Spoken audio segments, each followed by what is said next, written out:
In a situation where the richest of the rich and the poorest of the poor, and there's a huge gap, the worse off the relationships are between the communities in a location, and then the worse off the impact on the environment. The more unequal they are. Yeah, the more disparity there is, the worse off the environment is.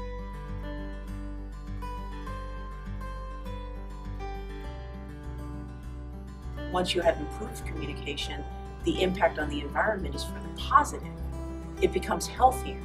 And in my early career, I noticed that I very often, if not exclusively, was the person of color in those spaces. And it made me scratch my head and just pondered, like, how come I don't see more people of color in these spaces? What's going on? North America and in the United States specifically, the whole context of environment, because of our environmental history, is highly racialized. Because, in a nutshell, stolen land worked by stolen people. There was a massive immigration.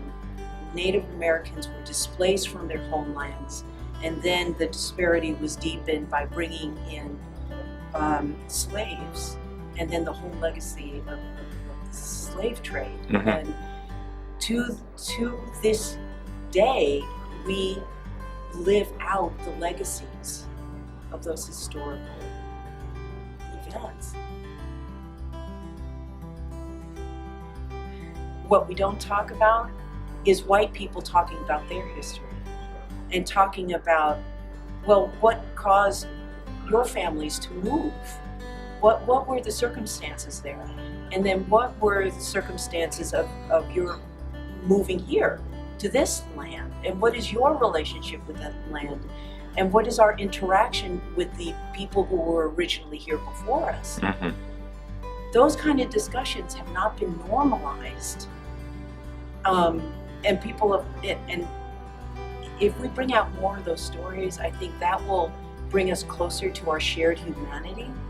And from that shared humanity, we get closer to those universal things that bind us together. Mm-hmm. Those universal things of love and peace. We tend to focus on what separates us, what makes us different, instead of what actually the attributes that we share as human beings. Mm-hmm. Well, first there were the plants and the animals, right? And then people came along. And the plants and the animals and people in whatever location they were in, they grew up together and they learned lessons from each other. And from people eating plants and interacting with the animals, up sprang the different cultures. So all people have a connectedness to the earth. The plants, the fish, they really are our geological elders. And they taught us how to live on this earth. You know, like my arms are, you know, from finger to finger, hand to hand, is the 4.6 billion years of Earth's existence. And in all of this time is the springing forth of the plants and the bacteria and the fish and animals, etc., etc. And human beings spring up, and well, how long is that along this continuum? If I had a nail file and just drew it across one nail, that's it. Humans are gone. We are the runts of the litter. And look at what we have done to Mother Earth. There are many, many cultures throughout the world that remember a time when the plants spoke to us, or when animals spoke to us and taught us important lessons. So remembering that humility gives us a chance to benefit the beauties of this world, to send that along to our future generations. If we make it out that far, I'm hoping that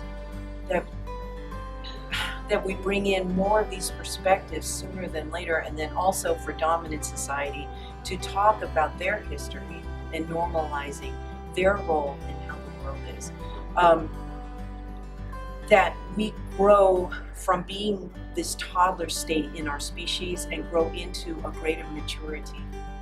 Working to undoing disparity is healthier mindsets, healthier environments, and overall productivity for all people.